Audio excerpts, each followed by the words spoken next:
4장 1절에서 9절입니다. 같이 읽겠습니다. 예수께서 다시 바닷가에서 가르치시니 큰 무리가 모여들거늘 예수께서 바다에 떠있는 배에 올라앉으시고 온 무리는 바닷가 육지에 있더라.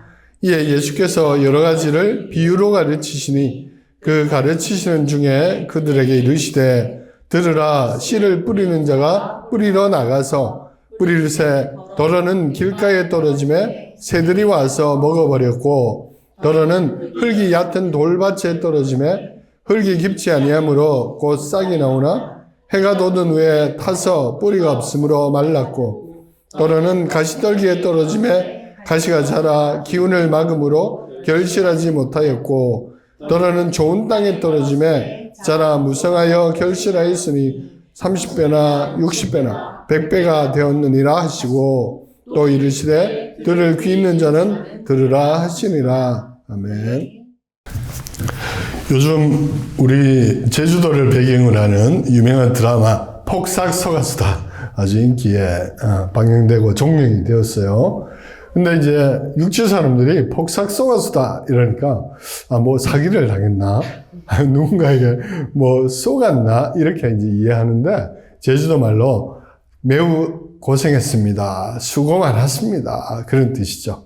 그래서 제주어를 이해하는 사람은 이 드라마의 어떤 의미를 좀 더 깊이 알지만 이걸 마치 속았다는 말로 알아들으면 드라마를 오해하는 거겠죠. 순이 삼촌이라는 그 현기영 선생님의 소설을 처음 읽을 때도 처음에 좀 당황했어요. 분명히 아주머니, 이모나 고모인데 왜 삼촌이라고 하지? 이래서 여성인데 왜 삼촌이라는가 했는데 제주도 살다 보니까 제주도는 나보다 손 위 사람을 가까운 사람을 다 삼촌이라고 성별에 상관없이 하는 거였죠. 이처럼 지역마다 혹은 시대마다 그들만이 이해하는 언어, 문화 이런 게 있어요. 관습 이런 게 있죠. 그것을 잘 이해할 때 그 사람들의 대화를 좀 더 잘 이해하죠. 구약학자 존 월턴이 유명한 말씀을 하셨는데 성경은 우리를 위해서 주신 책이지만 우리에게 주신 책은 아니다. 그러니까 구약 성경은 지금부터 약 2000년 훨씬 전에 그 당시 사람들에게 주신 말씀이겠죠.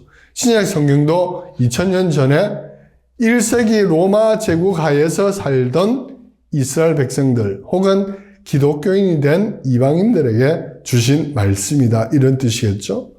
달리 말하면 우리는 성경의 1차 독자가 아니고 2차 독자라는 뜻이에요. 그러면 예수님께서 이 말씀을 가르치실 때는 1차 청중을 향해서 말씀하셨겠죠.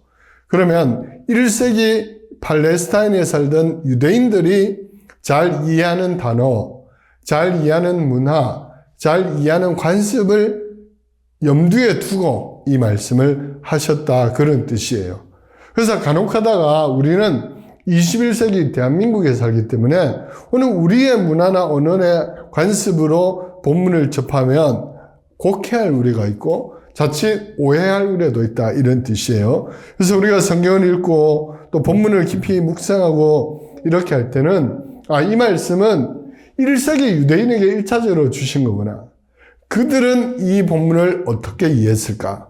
이 고민을 해야 된다. 그런 뜻입니다. 자, 그런 것을 염두에 두고 오늘 본문을 보면 우선 예수님이 청중들에게 이렇게 말씀하며 시작했어요. 들으라 그랬어요. 그리고 9절에 한 번 더 강조하시면서 들을 귀 있는 자는 들으라 그랬어요. 우리는 구약에서 하나님께서 모세나 선지자들을 통해 계속적으로 이 말씀을 하고 있는 걸 발견합니다. 들으라 그래요.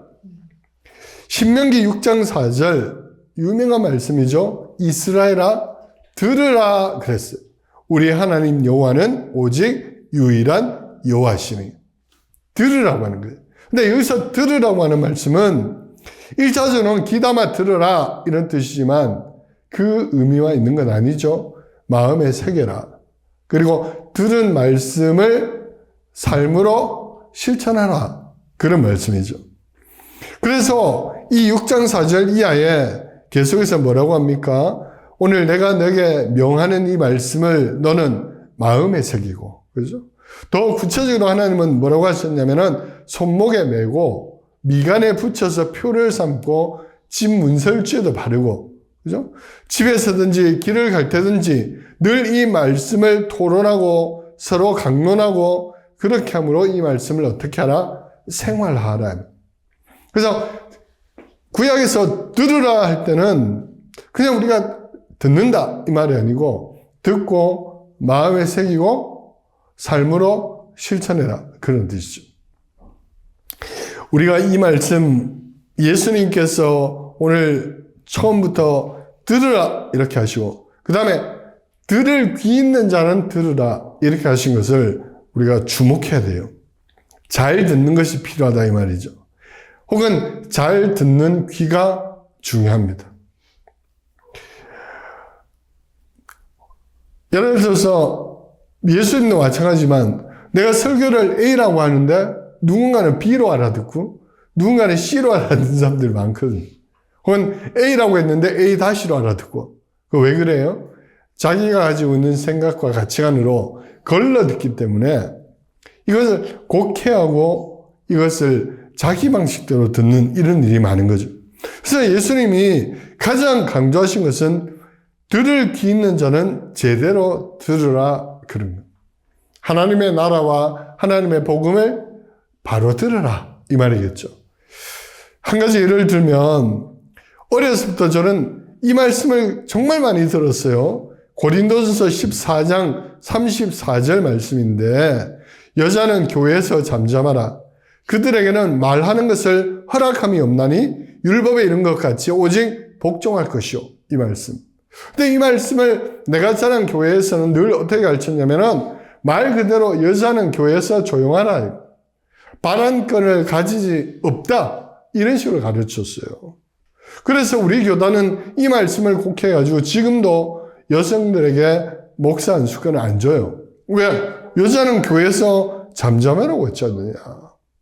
심지어는 어떻게 표현하냐면은 암탉이 울면 집안이 망하듯이 여성들이 교회에서 말이 많으면 그 교회는 망한다. 이런 식으로 희한하게 엉터리로 해석해서 가르친 일이 많았다는 거예요. 그런데 문제는 뭐냐면은 내가 자란 그 교회의 대부분의 청중들은 이 엉터리 해석을 그대로 사실로 믿은 거예요. 왜? 들을 귀가 없었으니까. 그러니까 생각을 안 하고 가르치는 거에 그냥 들으니까 지금도 이렇게 알고 있잖아요. 수많은 사람들이. 그러나 이 본문의 정확한 의미는 전혀 다르죠. 당시 이 본문은 고린도 교회에 주신 말씀이잖아. 고린도라는 도시에는 이방 신전들이 많았단 말이에요. 제우스 신전도 있고 아폴론 신전도 있고 이런 식으로. 그리고 그 신전에는 누가 있었어요? 여사제들이 있었어요.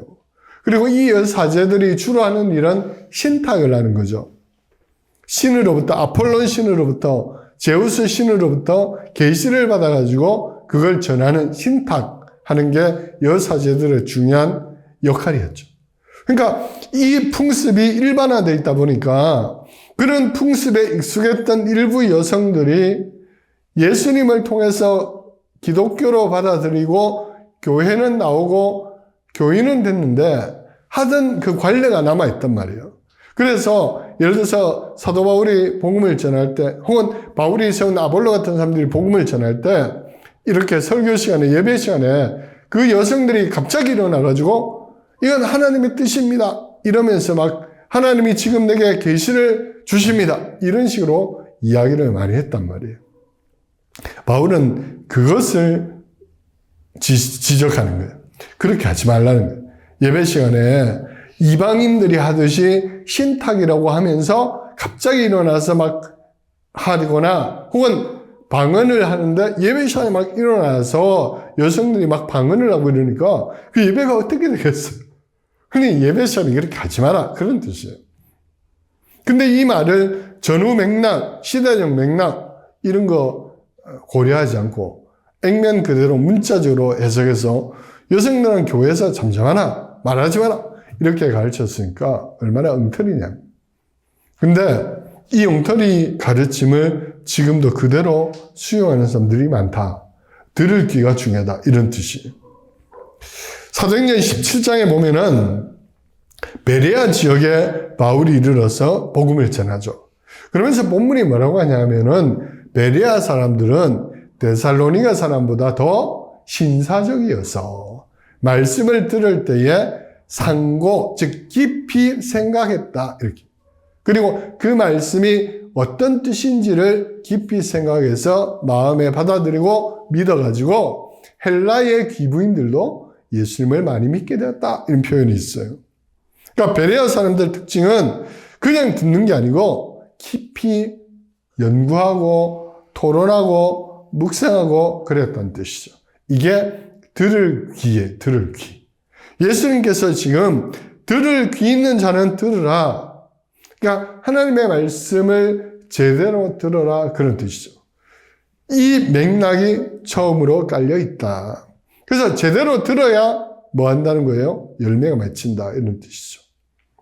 두 번째, 이 본문의 중요한 의미, 예수님께서 들으라 그리고 씨 뿌리는 자 이야기 하셨는데 내용은 간단해요. 어떤 사람이 씨를 뿌렸어요. 근데 씨가 다양한 밭에 떨어졌어요. 어떤 것은 길가에 떨어졌고 그러니 금방 새들이 와서 먹어버렸고 어떤 것은 돌밭에 떨어지니까 해가 뜨니까 뿌리가 없어서 말라서 죽었고 어떤 씨앗은 가시가 있는 밭에 떨어졌어요. 그래서 싹이 올라오지만 가시 때문에 열매를 맺지 못하고 그런데 일부 좋은 땅에 떨어진 것은 열매를 맺혔는데 30배, 60배, 100배 열매를 맺었다. 간단한 내용이에요.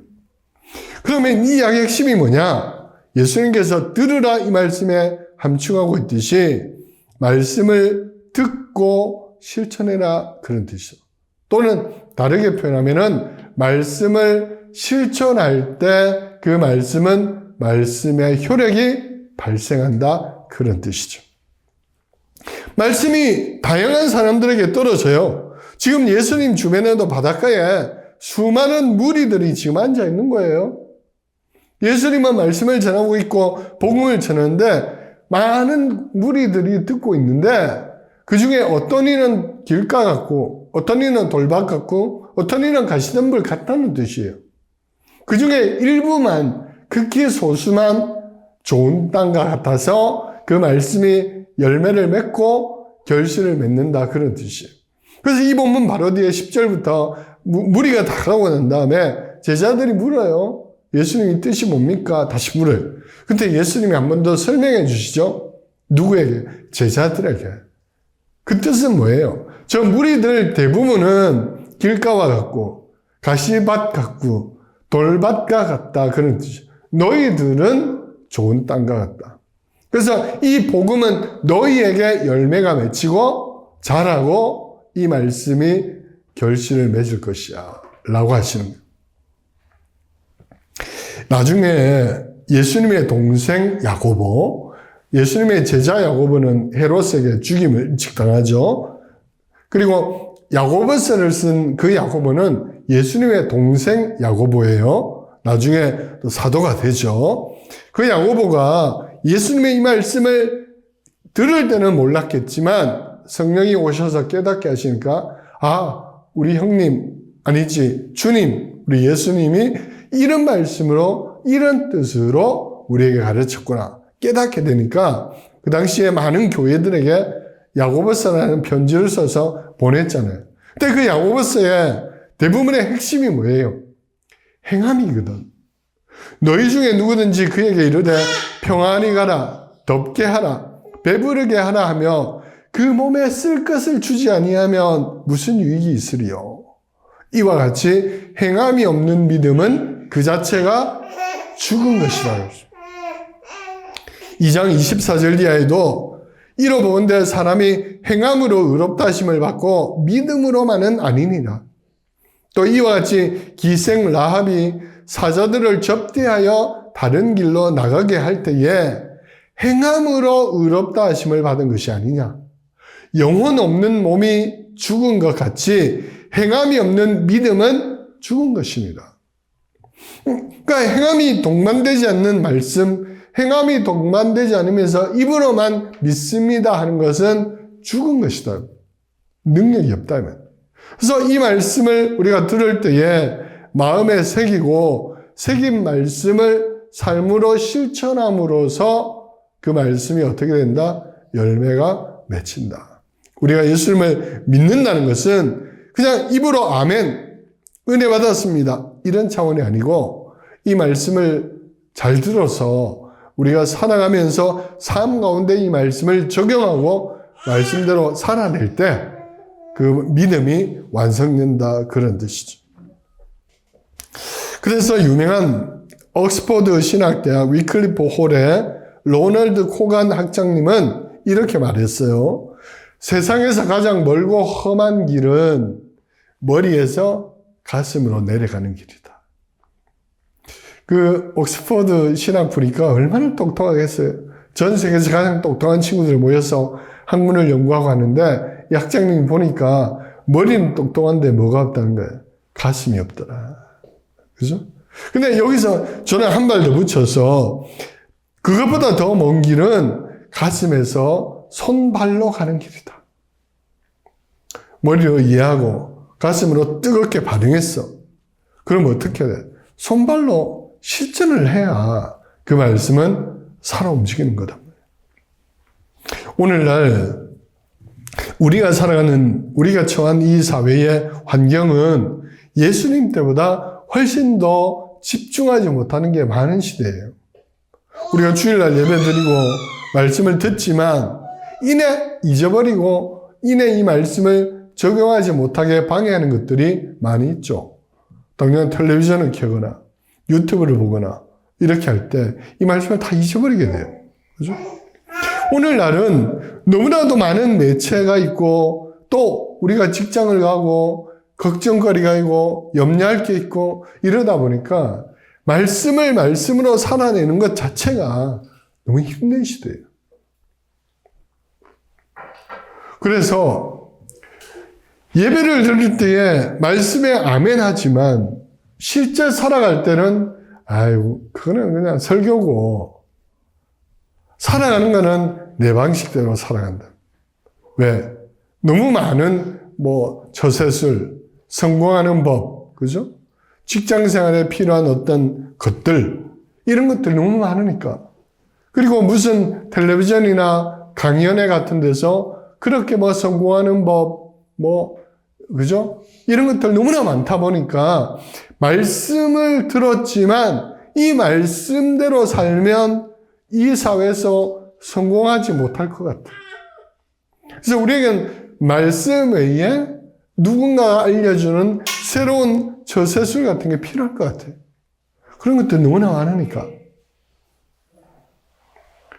그런데 오늘 우리는 예수님 말씀처럼 바로 그런 현상이 뭐냐? 길가와 같은 밭이고, 그죠? 쉽게 잊어버리고. 길가 같은 거는 예배 드리고 나서 집에 돌아가면서 유튜브 다 잊어버린 거겠죠? 새들이 와서 먹어버리는 거죠. 그리고 돌밭도 마찬가지겠죠. 말씀을 깊이 한 번 더 묵상하지 않으니까 들을 땐 들었는데 금방 열매 맺지 못하고 다 까먹어버리고. 그리고 가시덤불 같은 거는 들었긴 들었는데 월요일날 딱 직장생활 가서 현실에 딱 처하니까 이거 아닌 거야. 그래서 거기에 막 몰두하다 보니까 말씀은 말씀이고 이렇게 되는 현상이겠죠. 그러나 오늘 우리에게 정말 필요한 것은 이 말씀이 살아있는 하나님의 말씀인 줄 믿고 마음에 새기고 말씀대로 살아내는 것이 필요합니다. 그리고 정말 하나님께서 내 삶에 이 말씀을 적용할 때 역사하시고 우리를 인도해 주시더라는 것을 경험하는 살아있는 신앙이 필요하다. 그런 뜻이죠. 그렇게 살 수 있기를 축복합니다. 자, 마지막으로 오늘 이 씨 뿌린 자의 비유는 여기에서 그칠까? 그건 아니에요. 예수님이 살던 1세기 사람들의 시각으로 이 본문을 조금 더 깊이 다르게 해석해 보면 이런 뜻이에요. 구약에는 이스라엘 사람들이 예수님이 씨 뿌리는 비유를 딱 말씀했을 때에 우리는 모르지만 1세기 이스라엘 사람들은 단번에 알아듣는 그들만의 암호 같은 것이 있었어요. 그게 뭐냐? 구약의 전반에 걸쳐서 하나님의 나라를 씨 뿌리는 것으로 비유했어요. 혹은 이스라엘의 회복을 씨 뿌리는 것으로 비유했어요. 그러니까 이스라엘 백성이 바벨론의 포로가 되고 페르시아의 포로가 되고 지금은 로마의 포로가 돼 있잖아요. 근데 하나님이 이스라엘 백성을 회복시켜 주잖아. 바벨론 포로기를 끝내게 하시고 페르시아에 돌아오게 하시고 그러면 이제 로마에서도 회복시킬 기대가 있잖아요. 근데 그런 것을 하나님이 그 나라를 완전히 회복시키는 것을 씨 뿌리는 것에 비유했다고요. 자, 이사야 말씀 이사야 55장 10절 이하에 이는 비와 눈이 하늘로부터 내려서 그리로 되돌아가지 아니하고 땅을 적셔서 소출이 나게 하며 싹이 나게 하여 파종하는 자에게는 종자를 주며 먹는 자에게는 양식을 줌과 같이 내 입에서 나가는 말도 이와 같이 헛되이 되돌아오지 아니하고 나의 기뻐하는 뜻을 이루며 내가 보낸 일에 형통함이니라. 분명히 말씀하고 있죠. 하늘에서 내리는 비로 말미암아 씨앗이 자라듯이 하나님의 말씀도 헛되지 아니하고 그 각 사람에게 가서 열매를 맺는다 그런 뜻이에요. 예레미야 선지자도 이렇게 강조하고 있어요. 여호와께서 유다와 예루살렘 사람에게 이와 같이 이르노라 너희 묵은 땅을 갈고 가시던 불에 파종하지 말라. 예레미야는 이스라엘이 망할 때 이 말씀을 주신 거잖아. 바벨론 포로기에 망할 때에 예레미야가 하나님이 너희를 회복하실 건데 어떤 방식으로 회복하느냐? 너희가 묵은 땅을 갈고 가시는 불 같은 너희 마음을 갈아서 업고 하나님의 말씀에 제대로 반응할 때 하나님이 너희를 회복시킨다 하고 예언한 거죠. 호세아 선지자도 이렇게 예언합니다. 너희가 자기를 위하여 공의를 심고 인애를 거두라. 너희 묵은 땅을 기경하라. 지금이 곧 여호와를 찾을 때니 마침내 여호와께서 오사 공의를 비처럼 너희에게 내리시리라. 그렇죠? 호세아 선지자가 말하는 것은 농사 짓는 걸 말하는 게 아니죠. 이스라엘 전체가 지금 타락했다는 거야. 그래서 하나님이 떠나시는데 그럼 어떻게 하냐? 묵은 땅을 너희가 가라라는 거야. 너희 묵은 땅, 너희 마음. 그걸 갈면 하나님을, 그렇게 하고 하나님을 찾으면 하나님이 다시 오사 공의를 내려주신다. 이스라엘을 회복시켜준다. 그런 뜻이죠.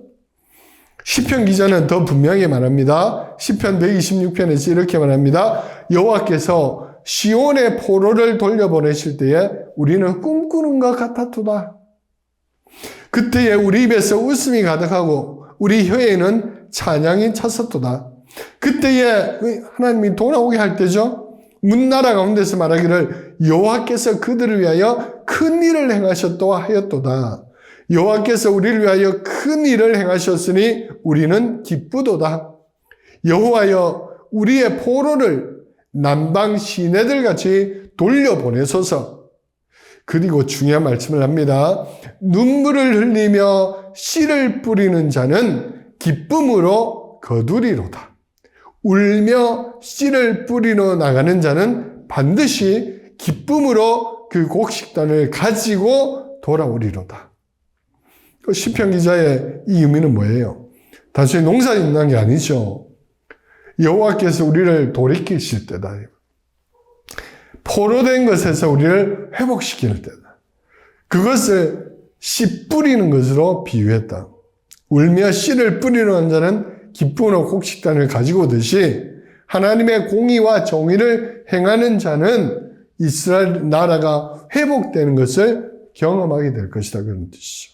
그래서 이스라엘 사람들은 울며 씨를 뿌리러 나간다 하는 것은 지금 로마 제국의 치하에 있고 헤롯 안티파스가 통치하는 시대고 많은 무리가 모였고 예수님께서 드러내놓고 이제 하는 나라를 회복할 거야.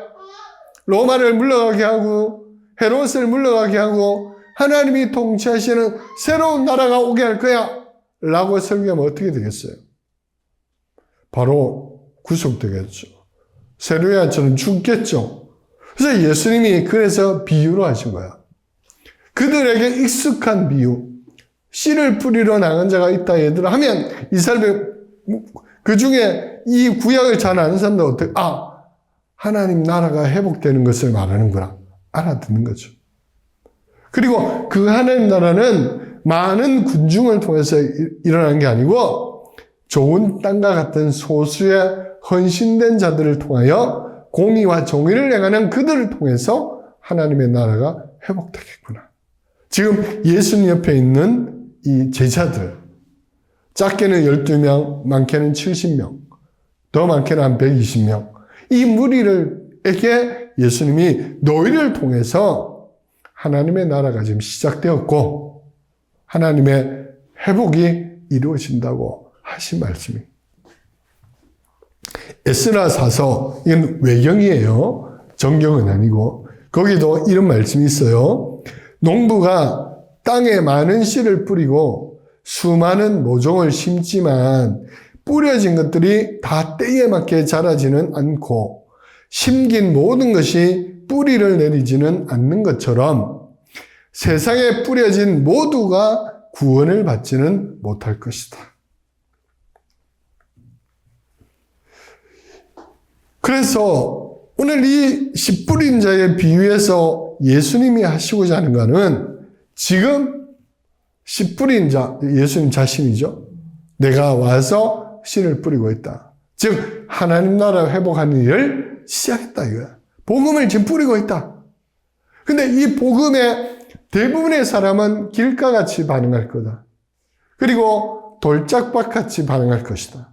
그리고 가시덤불 같아서 말씀을 듣긴 하지만 헤롯이 위협하거나 생계의 위협을 느끼거나 하면 다 떠날 것이다.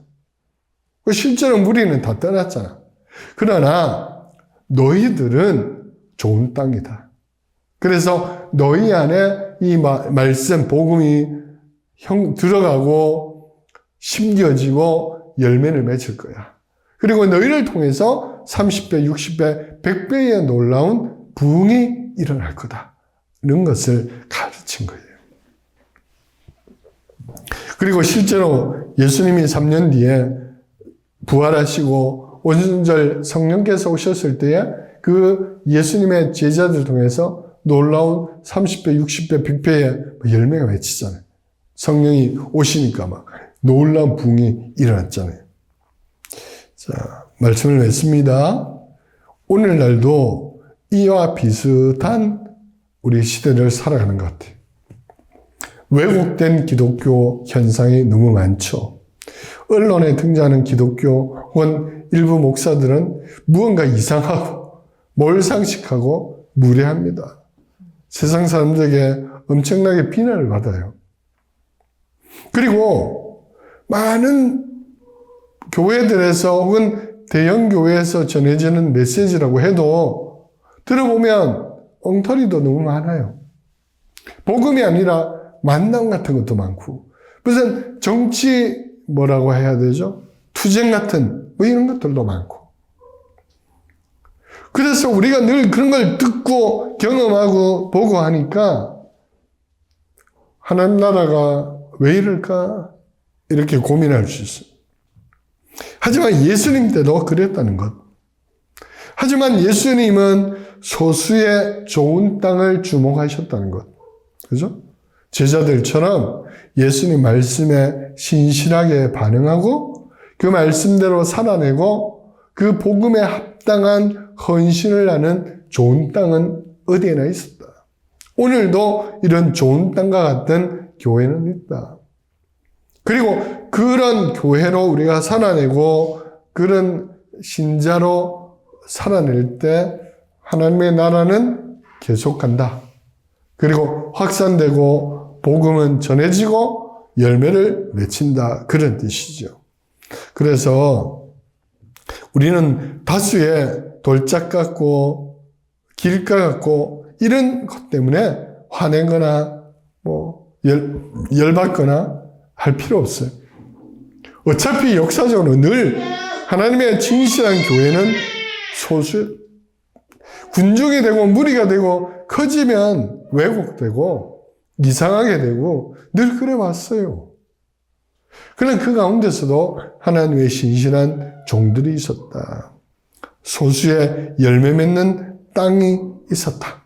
오늘 저와 여러분이 그런 열매 맺는 땅이 되고 그렇게 하나님 나라를 이어가고 또 실천해가는 그런 삶 되기를 축복합니다.